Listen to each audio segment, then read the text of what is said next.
Olá, seja muito bem-vinda, seja muito bem-vindo ao programa Economia para você. O destaque da semana é o desafio de equilibrar as contas públicas.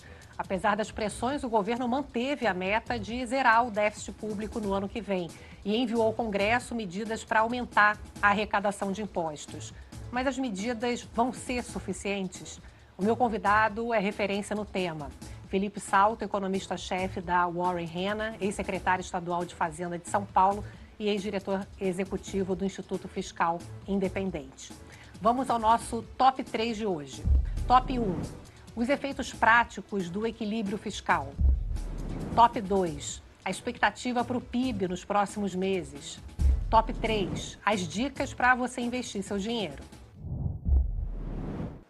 E aqui ao meu lado, estou com o Felipe Salto. Felipe, seja muito bem-vindo. Prazer te receber, obrigada. Obrigado, Juliana. É um prazer participar aqui com você. Obrigada. Felipe, você que acompanha há tanto tempo a situação das contas públicas e nos ajuda a entender a importância do equilíbrio fiscal. A gente sabe que é um problema crônico, né? Já há muito tempo que o Brasil vem discutindo essa questão. A gente já falou de reforma da Previdência e agora a gente de novo está tentando ver se é possível haver esse equilíbrio com a nova regra fiscal.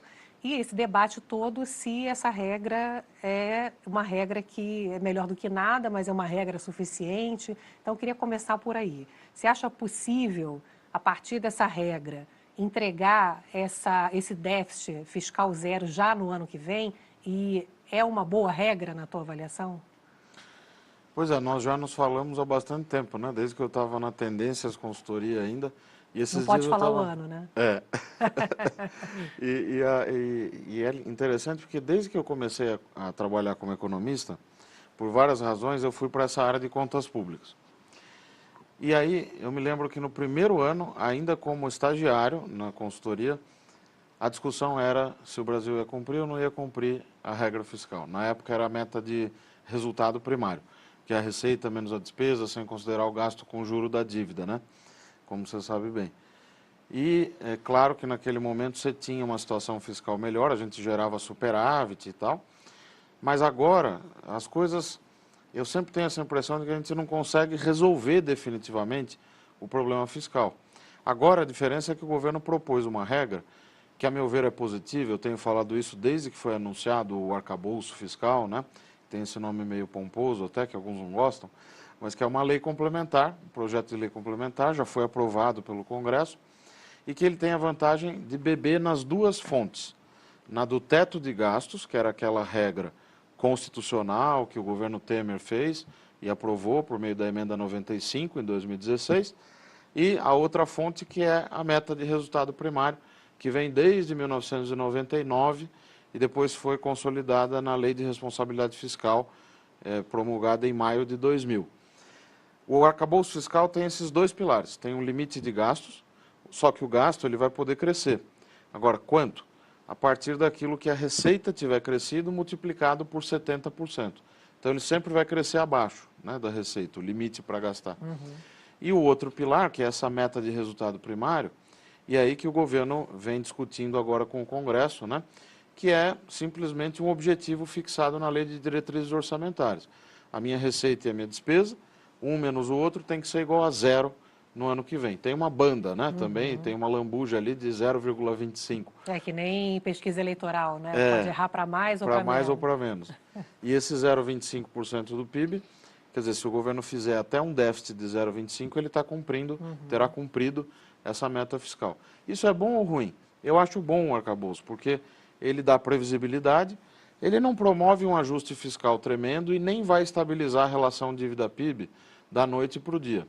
Mas ele faz com que a dívida cresça a taxas decrescentes.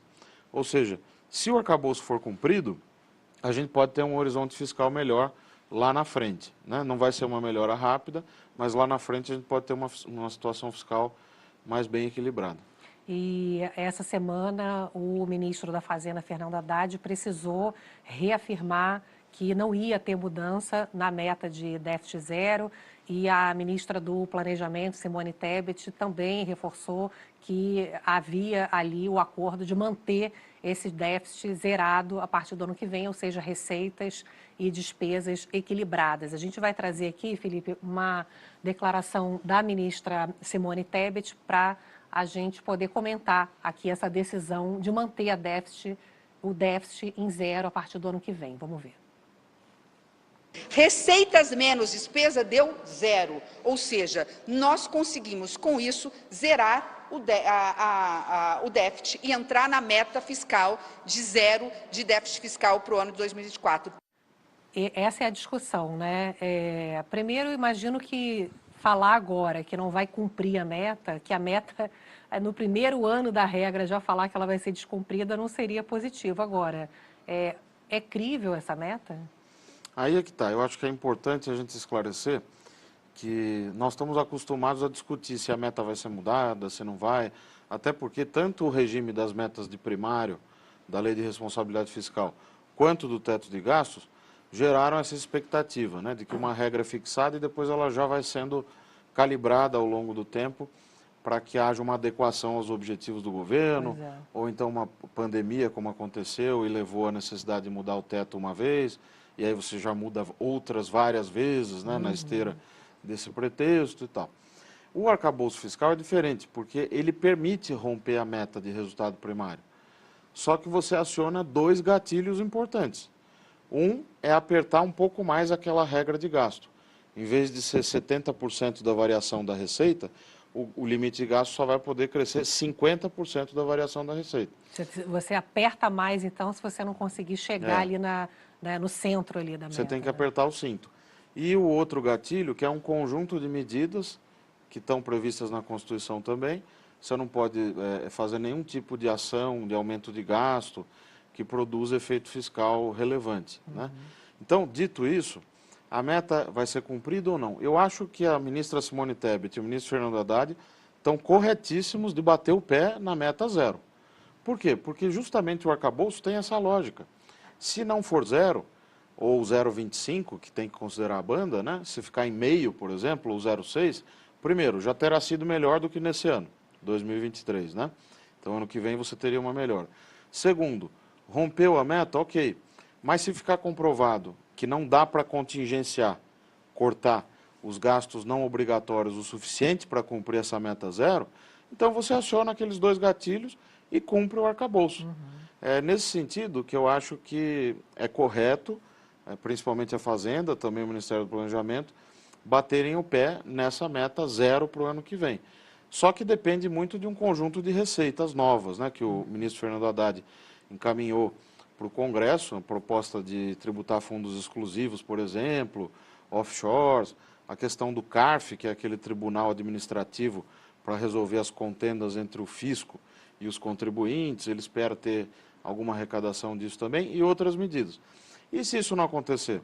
Bom, se o Congresso não colaborar e não aprovar essas medidas, então a meta de primário seria descumprida, mas o arcabouço não. O arcabouço funcionaria, porque ele prevê essa possibilidade de a meta de primário ser eventualmente, né, maculada.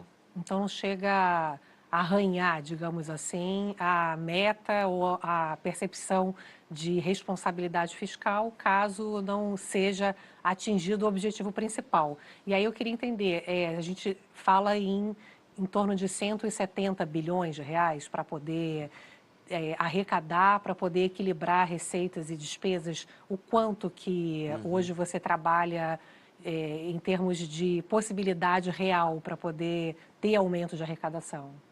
Lá na Warren, a gente tem feito essas estimativas e para 2023 eu projeto um déficit de 114,1 bilhões. Dá aproximadamente 1,1% do PIB, né, de déficit, do Produto Interno Bruto. Para o ano que vem, atualmente a nossa projeção é 0,9% de déficit. Então, é um déficit maior do que aquele 0,25%, que é a lambuja que a gente comentava ali de déficit que pode ser feito ano que vem. Ah, então você disse que vai romper. Bom, nossa projeção atual, considerando já um volume de cerca de 50 bi de receitas novas, reoneração de combustível, algumas medidas como a questão do ICMS na base do PIS/COFINS, aquele fim da subvenção também que envolve a arrecadação de CSLL e RPJ, né? Tudo isso a gente está considerando 50 bi. Eu estou sendo conservador, porque a gente precisa esperar essas coisas tramitarem no Congresso para ver quanto o governo realmente consegue. De Mas 170, 50 só que está garantido, Então, isso? mas de quanto ele precisa? Não é 170, Não. a meu ver, é menos. Porque se a gente partir de 0,9, já tem 50 bi aí, ele precisaria reduzir de 0,9 para 0,25, Tá. né? Que aí ele cumpriria a meta mesmo ficando com um pouquinho negativo. Então nós estamos falando de uns 70 bi. Como já tem 50 na minha conta... 50 que já estariam garantidos caso o Congresso confirme, isso, né? Isso. Ah, tá. Uma parte já está garantida, como a reoneração do combustível, por exemplo, né? Então, o que a gente precisa entender é que vai ter aí uma necessidade de uns 120 bilhões a mais de receitas. A ministra Simone Tebet falou num número de 168 bilhões. Vale dizer que o governo está sendo mais conservador, provavelmente, até porque nesse ano, a projeção para 2023, eles estão com 146 bilhões de déficit, que eu acho que não vai ser tanto, acho que vai ser 114,1. Mas, toda essa numeralha à parte, o importante para as pessoas entenderem é que existe um déficit grande, né? E o governo escolheu resolver isso pelo lado da receita. Poderia escolher também cortar um pouco de despesa, mas o modelo escolhido foi mais pelo lado da receita. É legítimo, tem seus custos e dificuldades, mas não é um governo fiscalmente irresponsável. Ele está comprometido com esse arcabouço fiscal recém-aprovado, deu a batalha no Congresso para aprovar isso, agora tem que fincar o pé e manter esse compromisso com as metas estabelecidas, né? Pois é, essa crítica que você está falando, que é o fato de que o equilíbrio das contas públicas ele é buscado pelo lado das receitas e não das despesas, né? Ou seja, a gente sabe que, enfim, ao longo de toda a discussão também que a gente faz na imprensa, a gente sempre lembra que existem lugares para diminuir a máquina, que embora não seja, talvez no curto prazo, o que vá fazer a diferença no equilíbrio fiscal, é o tal do exemplo, né? Fazer também um esforço antes de pedir para a sociedade também fazer um esforço do outro lado para ajudar no equilíbrio fiscal. O que você diria, Felipe, que daria hoje para poder começar a trabalhar nesse lado da redução de despesa? Olha, essa é uma agenda que está nas mãos da ministra Simone Tebet e que eu acho muito importante, que é a agenda de revisão dos gastos.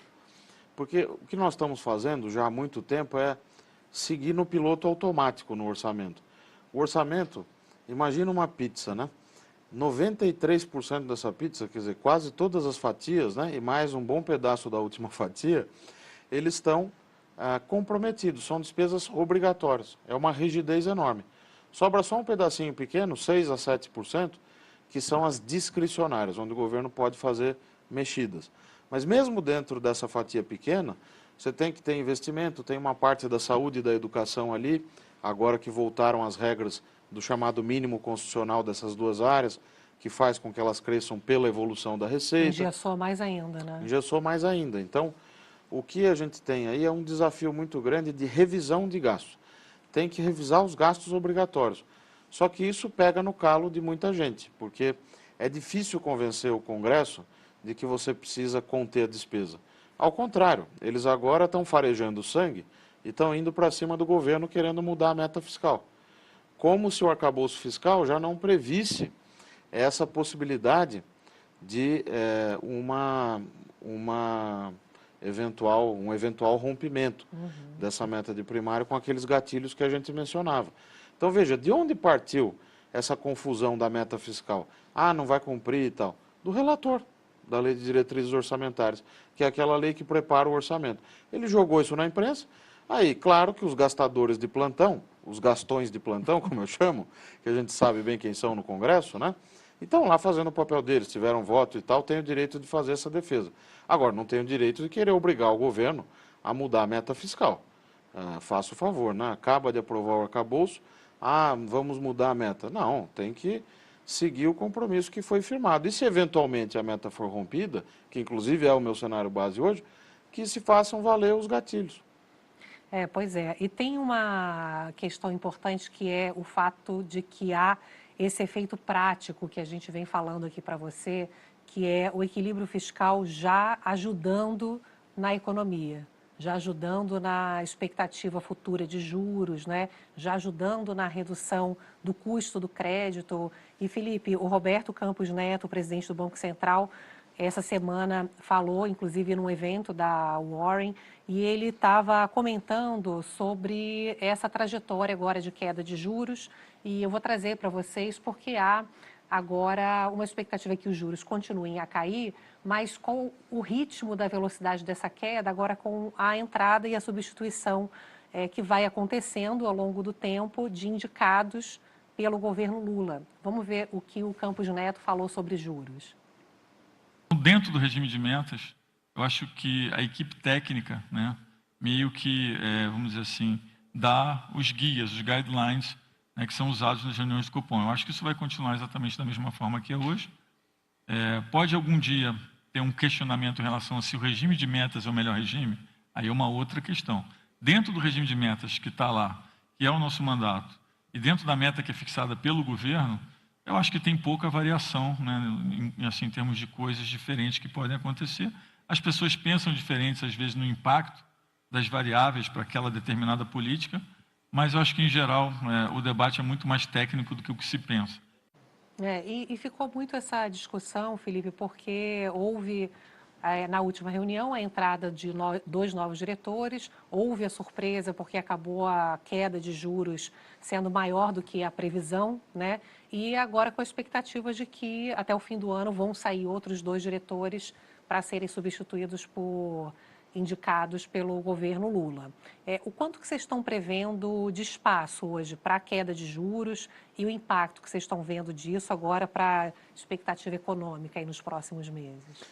Eu acho que o presidente Roberto Campos Neto tem razão nessa avaliação que ele fez lá no nosso evento, lá na Warren, né? No seguinte sentido, o Banco Central tem um corpo técnico que é muito bem formado, experiente, e é muito difícil você dar um cavalo de pau na política monetária, né, nos juros. Então, mesmo com as mudanças de diretoria, eu acho que a gente tem que ter calma nessas avaliações. Até porque o Gabriel Galípolo, que eu conheço muito bem e que entrou na diretoria de política monetária, é muito bem preparado, né? E acho que vai fazer um bom trabalho. Então, esse primeiro resultado da reunião do Copom, do Conselho de Política Monetária, em que houve uma redução de 0,5, né, de 50 pontos base, como a gente fala, mostrou que o início foi um pouco mais forte, a redução foi um pouco maior do que se esperava, mas o importante é o ciclo todo de afrouxamento monetário. Nós temos aí condições internas, com a inflação caindo, com as expectativas de inflação também controladas, de ter uma taxa real de juros e uma taxa nominal mais baixa. Isso é muito bom, vai estimular o investimento. Eu acho que o ciclo vai ser relativamente longo e nós vamos chegar a um dígito até o ano que vem. Ele até fala que é difícil prever o final desse ciclo, que tem muita coisa ainda para acontecer, né? Mas ele fala também sobre uma questão que eu achei muito importante, você que está nos acompanhando, ouvindo também pela Rádio Band News FM, onde a gente pode estar com vocês aqui todo sábado e domingo. Tem uma pergunta que a gente vai trazer sempre, que vocês podem participar, colocando nas redes sociais a hashtag Economia para você.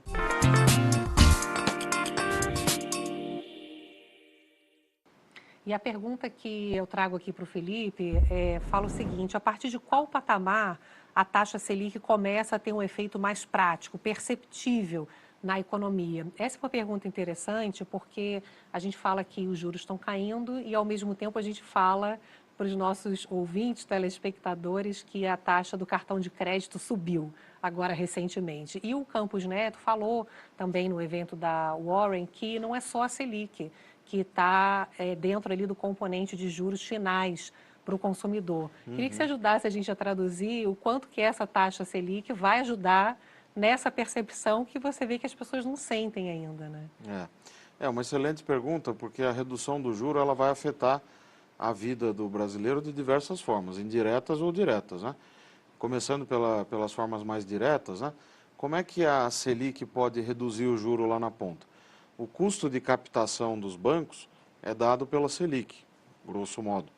Quando você reduz isso, você tende a produzir algum efeito sobre aquelas taxas gigantescas que a gente vê lá na ponta, por exemplo, no cartão de crédito, nos empréstimos pessoais e tal. O que precisa ainda avançar, claro que tem questões envolvendo inadimplência, como o Banco Central sempre coloca e tal, mas é discutir a agenda dos spreads bancários, que realmente são muito altos, e eu acho que é uma discussão, um debate que o ex-presidente do Banco Central, Ilan Goldfein, colocou na época em que ele esteve à frente do Banco Central, e acho que o próprio Roberto Campos Neto e os diretores certamente têm uma disposição para avançar nisso. Porque as pessoas ficam olhando, mas a Selic está em 13,25% ao ano, mas eu vou tomar um empréstimo no banco, ele vai me exigir 2 vezes, 3 vezes, 4 vezes, se eu ainda conseguir dar uma garantia, ou se entrar no rotativo do cartão de crédito, aí é um Deus nos acuda. Vira uma bola de neve. Até para Uma bola traduzir de o neve. spread é justamente qual é o valor da captação, né, do dinheiro e quanto que ele repassa para a gente, né? Isso. Que aí essa gordura é grandona, né? Quanto ele ganha em cima da gente e tal. Tem vários estudos sobre isso, eu acho que é um tema difícil, um tema complicado, mas a gente precisa enfrentar. E o Banco Central tem todas as condições, né, de avançar nessa agenda. Agora, os efeitos indiretos. A redução da Selic, ela vai estimulando o investimento e o consumo, porque barateia o crédito, em geral, né, tudo mais constante, como os economistas gostam de dizer, e aí você tem mais investimento na economia real, pode aumentar a produção, pode ter mais empregos, né, sendo gerados também. Então, tudo isso é positivo. É bom ter um ciclo de redução do juro de maneira sustentável. Não dá para reduzir o juro na marra, porque a gente já fez isso no passado e deu em aceleração de inflação e depois um juro ainda mais alto para correr atrás do prejuízo.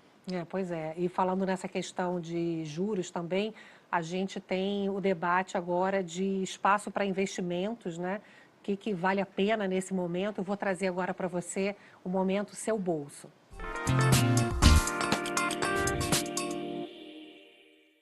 Oi, Ju, boa noite. Obrigado pelo convite mais uma vez. Acabando o mês de agosto, começando o mês de setembro, é uma hora boa para se pensar nos melhores investimentos de fato.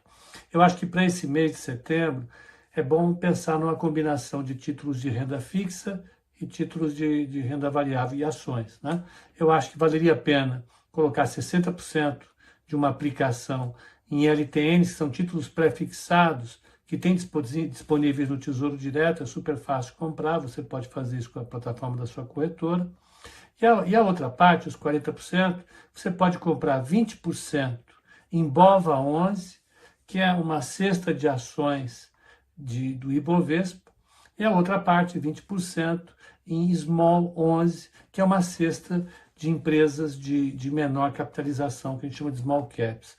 Eu acho que essa combinação de portfólio, de carteira, pode ter uma performance positiva no mês de setembro, dada a combinação dos eventos que estão para acontecer no exterior e aqui no Brasil. Eu acho que ela pode performar bem e representar uma boa opção, uma opção equilibrada para os investidores. É isso. Mais uma vez, obrigado, Ju, e um bom setembro para todos nós. Quando a gente fala de investimento, Felipe, eu estou falando de investimento para as pessoas em geral que estão ali, né, fazendo aquele esforço para sobrar alguma coisa para investir, mas eu queria aproveitar para falar também do investimento que pode ser tributado de grandes riquezas, que são os fundos exclusivos, que agora, né, o governo entregou para o Congresso Nacional essa medida para tributar esses fundos que muitas vezes só tem um cotista, né? São investimentos que começam em 5 milhões de reais, e também os investimentos de brasileiros no exterior. O quanto, Felipe, esse debate volta e meia vem, né, se de fato isso pode levar a uma saída de investidores do Brasil, e se no final das contas essa arrecadação pode nem aumentar como o governo espera. Como é que você vê essa discussão?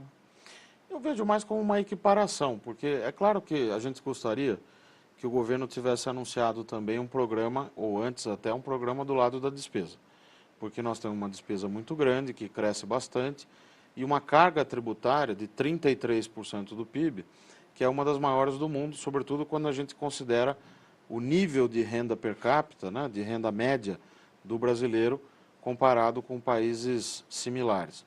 Então, há um desafio muito grande que é do lado da despesa. Em que pese isso, eu acho que essas propostas já estavam sendo amadurecidas, vira e mexe. O próprio governo anterior também chegou a cogitar e teve até proposta nessa direção. Nós chegamos a publicar uma nota técnica pela Warren já, avaliando os desdobramentos possíveis, né, de um eventual projeto. Aí já veio agora o projeto de lei para offshore e veio a medida provisória para os fundos exclusivos. Isso não salva a lavoura, né? Vai dar um dinheiro extra para o governo no curto prazo. Também não acho que vai afugentar investimento, porque os investimentos ficam aqui porque o retorno é muito alto, o retorno para o capital. E também as possibilidades todas que os contribuintes têm são sempre multiplicadas, né, quando você tem novas medidas tributárias. O planejamento tributário, a criatividade dos nossos grandes advogados tributaristas. Então, não adianta a gente achar que vai fazer uma medida e vai arrecadar 100% do programado, porque o contribuinte sempre vai se adaptando. Isso não quer dizer que vai haver um retorno zero, né? O governo certamente vai conseguir alguma arrecadação. O que mais me preocupa é se o Congresso vai aprovar essas medidas. E também aquilo que eu disse no início da resposta, que é esse foco excessivo do lado da arrecadação, quando a gente deveria colocar um pouco também o dedo na ferida desse gasto público tão elevado que nós temos. Pois é. E dentro dessa discussão da reforma tributária, a gente tem duas partes, né? Estou falando aqui de renda, só que ainda estamos na discussão do consumo, né? De simplificação dos impostos para compra de mercadorias e serviços. Essa já está difícil porque tem agora um debate de que, como tiveram muitas exceções, a alíquota média pode ficar muito alta. E aí já tem uma discussão no Senado de impor um teto, um limite para essa alíquota. O que você acha dessa discussão, Felipe? Eu acho bizantina essa discussão, na verdade. Porque sabe o que acontece, Juliana?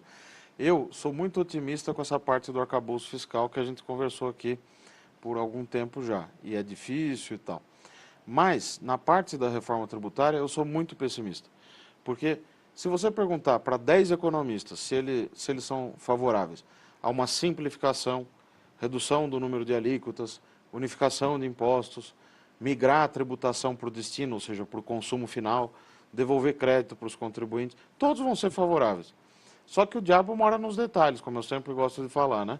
Se você for olhar esse texto que foi aprovado na Câmara, da proposta de emenda à Constituição número 45, a chamada PEC 45, a reforma da tributação do consumo, ele é muito ruim. A transição para o novo imposto, chamado IBS, que vai juntar ICMS estadual com ISS municipal, é só em 2033. Começa em 2029 e termina em 33. E lá, em 33, na verdade, dezembro de 32, você ainda vai ter uma alíquota de ICMS, ou as alíquotas, porque são várias, em 60% dos valores atuais. Por que isso é ruim? Porque eu vou ter o IBS, a CBS, o ICMS, o ISS, ou seja, eu vou complicar durante uma década o sistema, provavelmente aumentar o contencioso tributário, as demandas na justiça, etc., etc., por uma promessa de que em 2033 acabaria a guerra fiscal, migraria a tributação para o destino.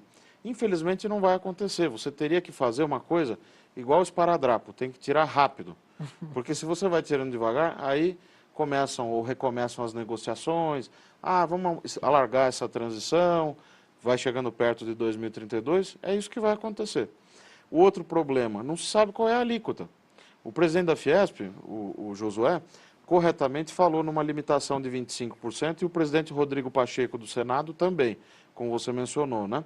Mas como é que você vai limitar a 25% com essa miríade de exceções que foi aprovada na Câmara? E que pode ser até que o Senado aumente.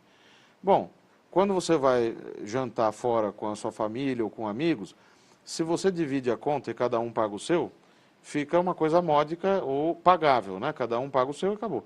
Agora, se tem 10 pessoas, você fala, não, 8 aqui não vão pagar, só 2. Aí vai ficar bem caro para esses 2 que ficaram com todo o fardo de pagar a fatura no final do jantar, né? É o que está acontecendo mais ou menos nessa discussão da alíquota. Porque quando se fala em 25%, é uma espécie de média.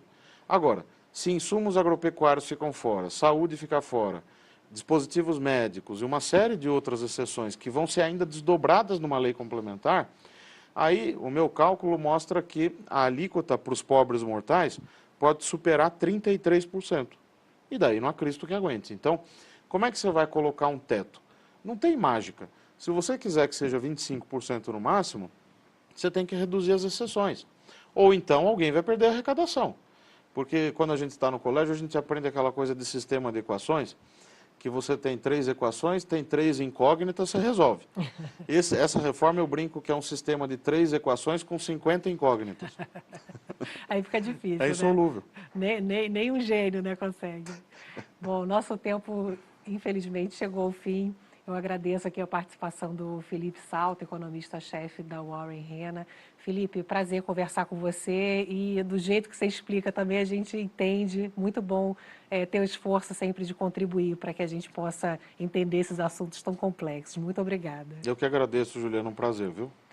Obrigada a você por estar sempre aqui com a gente. Toda quinta-feira, Band News TV, 11 da noite, Economia para você. E também na rádio Band News FM, sábado, 10 da manhã e domingo, meio-dia. A gente se vê no próximo. Tchau.